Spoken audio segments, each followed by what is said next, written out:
My parents abandoned me for marrying a farmer. Then they begged for help after my success, but I shattered their illusion with one cold sentence: never set foot in this house again. My father's harsh words echoed in my ears, supported by John, my soon-to-be husband. I left my family home in tears right after graduating from high school.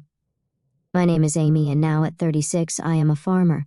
It's been 18 years since I walked away from my family home. From this point on, the time I spend living my chosen life will surpass the time I spent in my family home, a thought that fills me with sentimentality.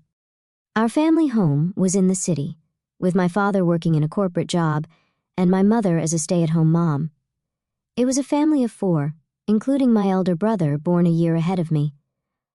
My parents were the sort who made no secret of ranking their children, with my brother always receiving preferential treatment. The meals we had and the grandeur of our birthday gifts were consistently superior for him. He flaunted his supposed superiority and always belittled me. Loneliness and cries for attention punctuated my childhood, but my parents remained unyielding. I eventually gave up. The turning point in my life came during the summer of my second year in high school. My brother, aiming for a top-tier university, was struggling with poor mock exam results. Frustrated, he vented his anger on me. My parents, treating him with utmost care as if he were a fragile object, piled household chores on me, leaving no time for my studies. Because I outperformed my brother academically, they attempted to lower my grades to boost his spirits. It made no sense. It was during this time that a teacher at my high school mentioned a rural experience program, a 2-night getaway immersion in country life. Students could stay at a host farm, harvest vegetables, and cook together. It was an opportunity to escape my toxic home environment, and I bravely signed up for it, despite my father's objections. He had always dismissed agriculture as a career for those who couldn't secure corporate jobs, while my mother scoffed at me, questioning my sanity for willingly embracing manual labor and getting dirty in the mud. I defied my parents' opposition and used my saved pocket money to participate. It was the first time I'd ever gone against their wishes, and it turned out to be an excellent decision for me. Starved for familial love, it was a truly wonderful experience. Working in the fresh rural air was invigorating, and I discovered the warmth of a family. The eldest son of the host family, John, was a year older than me and the same age as my brother. At first, I was wary because of his age, but John was nothing like my brother. He was kind yet firm, got along well with his parents, and was equally kind to me. John's parents were genuinely gentle people, though it was only 3 days. Parting from the farm left me in tears, and John's mom cried alongside me, saying, "You're welcome back any time." I promised that I would indeed return. Since they didn't use their cell phones much, I started writing them letters regularly. Before long, I began receiving replies from John, and it evolved into an exchange diary. We eventually started dating, a pure long-distance relationship without even a kiss. As my brother failed to get into his first-choice university and ended up in a third-rate private college, I became a college applicant.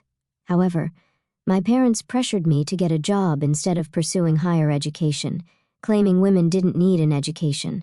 The real reason was likely their fear of me attending a better college than my brother. Since the rural experience, I had dreamed of becoming a farmer. While I could become a farmer without attending college, John was a college student who had moved to the city, deciding to pursue a college education and aiming for a new form of farming. With a clear goal in mind, I dedicated myself to daily studies, despite interference from my parents and brother. Upon passing the university entrance exam, my father erupted in fury, questioning if I, as a woman, intended to attend a better university than my brother. My mother joined in, claiming they couldn't afford to support me because my brother needed the money. Devastated by their words and a massive argument, I chose to sever all ties with them. John, now my in-law's son, came to pick me up, and they generously supported my college expenses. 4 years later, I married John, never contacting my parents or brother during my college years. However, when my in-laws insisted we inform them about the marriage, my husband decided it was time to visit my childhood home for the first time in 4 years. The timing was chaotic during the planting season, so we could only make the visit at the beginning of summer. My husband, in-laws, and I arrived with sunburned and darkened faces from working outside. To our dismay, my parents and brother openly ridiculed us upon our arrival. My mother, in a condescending tone, questioned our financial status, stating, "No offense, but how old are you exactly? You must be quite poor to be working until you're all dark like this." Feeling mortified, I pleaded with her to stop, but she ignored me. My brother smirked and taunted, belittling those engaged in physical labor. I turned pale as the gentle smiles on my in-laws' faces froze. My husband firmly declared, "With all due respect, we are proud to be farmers." My father condescendingly laughed, disowning me at 18 and stating, "Just to make it clear, you're a stranger to us now. You're marrying a poor farmer who has to sweat and work hard. We're going to treat you as if you don't exist. It'll be a problem if you come asking us for money. We don't want to see you anymore." Already disowned at 18, I knew I was on my own, even without explicit confirmation. Despite this, I tried to maintain courtesies. The sympathetic looks from my in-laws and John were difficult to bear. On the way home, I quietly wept and resolved to forget about my biological family. Time passed, and 18 years flew by. The emotional wounds had thoroughly healed. I had given birth to 2 children, and my days were busy but fulfilling. Although I had virtually erased the memories of my parents and my brother, I was informed by a cousin that my brother was getting married. My cousin and I had always been close, occasionally meeting even after my marriage. At the wedding, my cousin said, however, I hadn't heard anything about the marriage plans from my parents or my brother. "Well, since we're estranged, it's true that there's no way for me to know," I replied. "I heard they are building a new duplex. I wonder if it's completed." Apparently, both my parents, my brother, and his wife planned to move after the wedding. My cousin knew about the estrangement between my parents and me, that they seemed to think that I would attend weddings and funerals. After finishing the phone call with my cousin, I impulsively dialed my mother's cell phone number. However, I was met with an automated message saying, "This number is no longer in use." I tried calling my father next, and again, the same automated message. Had they changed their cell phone numbers? I didn't know. I didn't know my brother's number, so I couldn't call him. With trembling fingers, I dialed the landline for my family home, and it connected. My heart was pounding as I waited for someone to pick up. "Hello?" my brother answered. "Brother, it's Amy," I said, hesitating over what to say next, about to offer congratulations. My brother cut me off. "There's no need for you to do anything. You're a farmer or a stranger to me." "Don't call me!"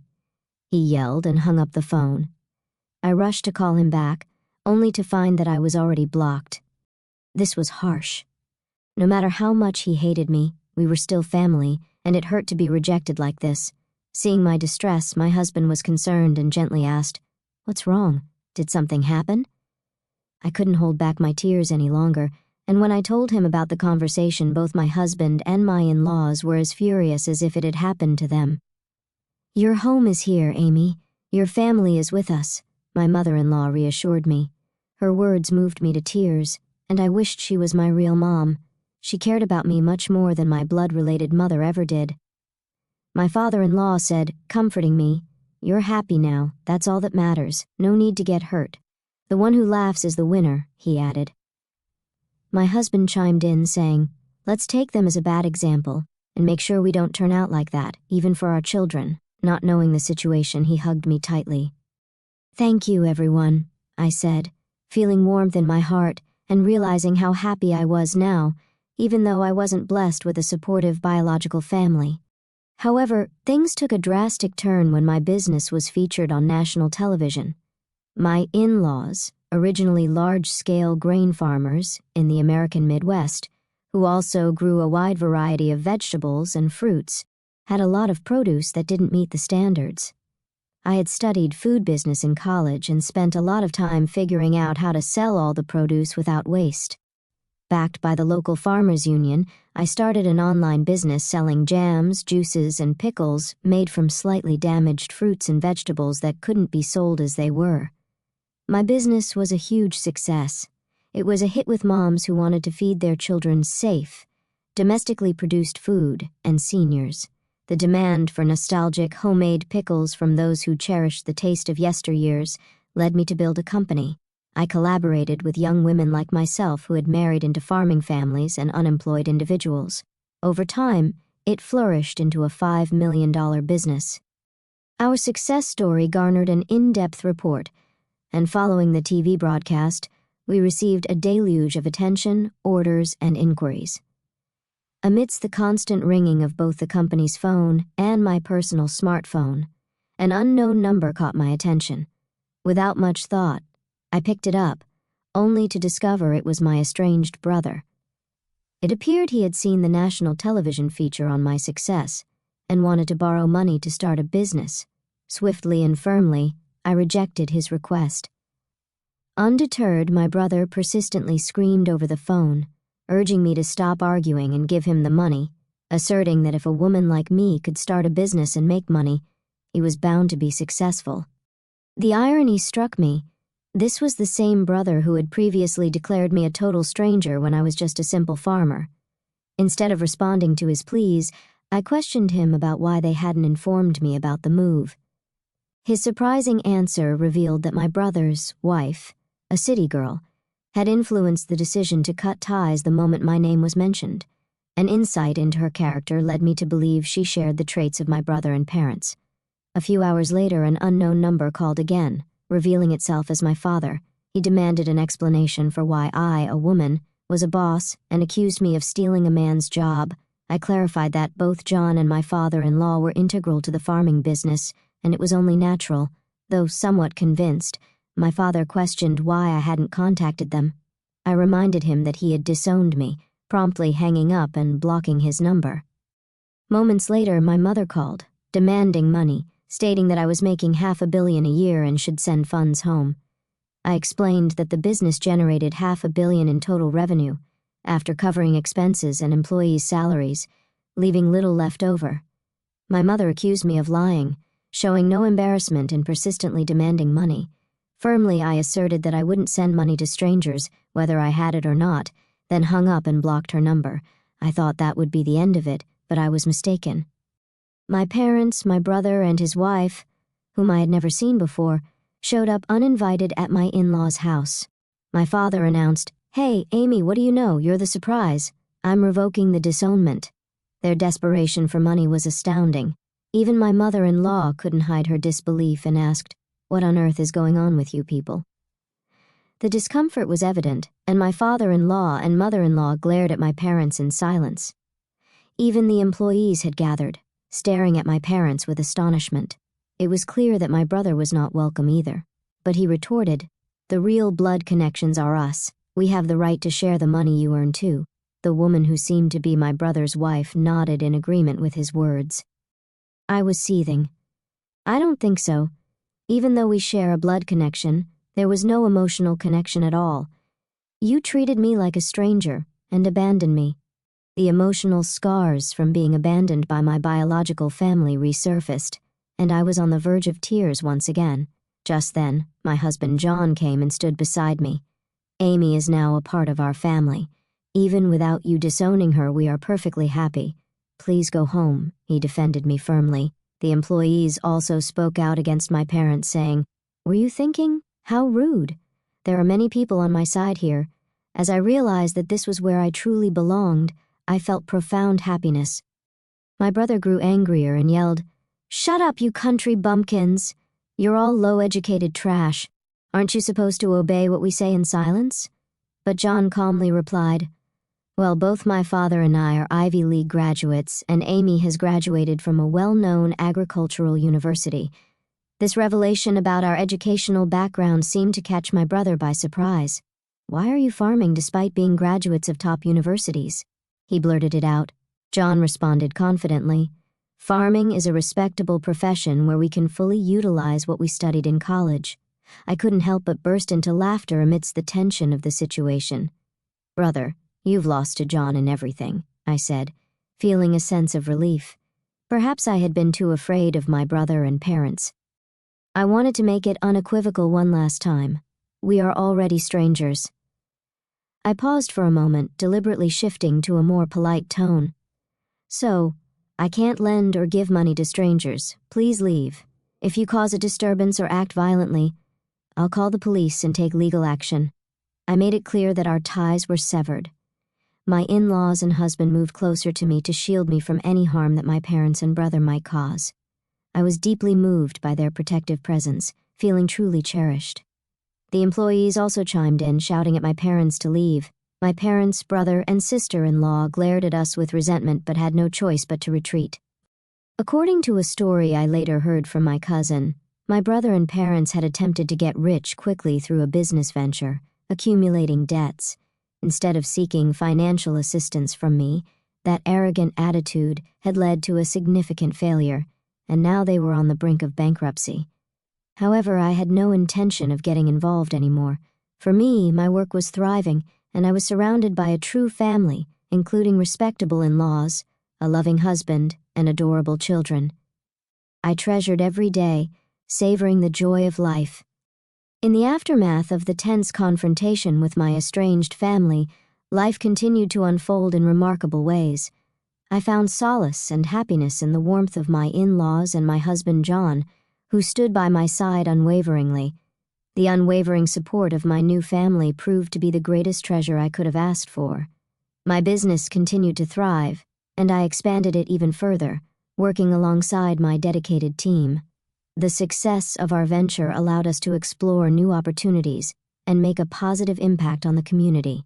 We continued to provide high-quality, sustainable, and affordable products to our customers, and our business became a beacon of hope for those who believed in the power of hard work and resilience. The love and support I received from my husband John were an endless source of strength and inspiration. We cherished every moment, raising our wonderful children in a nurturing environment filled with love and respect. The bonds between us grew stronger each day, and our home was filled with laughter and joy. Over time, I rekindled relationships with my extended family, including my cousin who had reached out to me. We forged deep connections based on trust, mutual respect, and shared values, a testament to the fact that family goes beyond blood. It is built on love, understanding, and shared experiences. As for my estranged family, they continued to face their own challenges and consequences. I wished them well from a distance but remained steadfast in my decision to focus on my own path.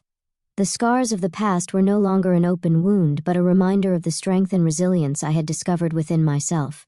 In the end, my story was one of triumph over adversity, of finding love and belonging in unexpected places, and of building a life based on my own values and aspirations. It was a testament to the power of choice and the incredible capacity of the human spirit to endure and thrive in the face of challenges. With the passage of time, my business continued to flourish and evolved into a community-focused enterprise. We started supporting local farmers and artisans, expanding our product range to showcase the talents of our region. Our commitment to sustainable practices, along with our dedication to quality, gained us a loyal customer base. This connection with our community allowed us to give back in various ways, from supporting local charities to hosting events that celebrated our shared values. As our children grew, we instilled in them the importance of hard work, empathy, and resilience. They witnessed firsthand the importance of family, not solely defined by blood, but by love and shared experiences.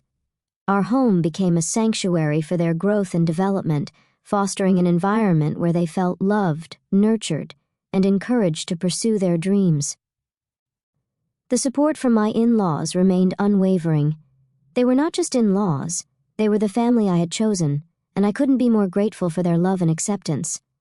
My mother-in-law, in particular, became a cherished friend and confidant, offering her wisdom and guidance as I navigated life's challenges. Meanwhile, my cousin and I continued to build a strong and lasting bond. Our regular interactions allowed us to strengthen our connection, and we often found ourselves sharing life's joys and challenges.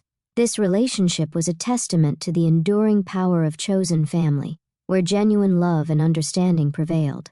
In the broader scope of life, I found solace in my decision to leave the past behind. While my estranged family faced their own trials, I focused on the present and the future. My husband, my children, and the people who surrounded me were my pillars of strength, reminding me that a loving, supportive family can be found in unexpected places. My story serves as a reminder that family is not solely defined by blood ties. It is a connection born from love, shared values, and mutual respect. I had come a long way from being disowned by my biological family, and the journey had made me stronger, more resilient, and deeply appreciative of the true meaning of family and the love that can be found in the most unexpected places.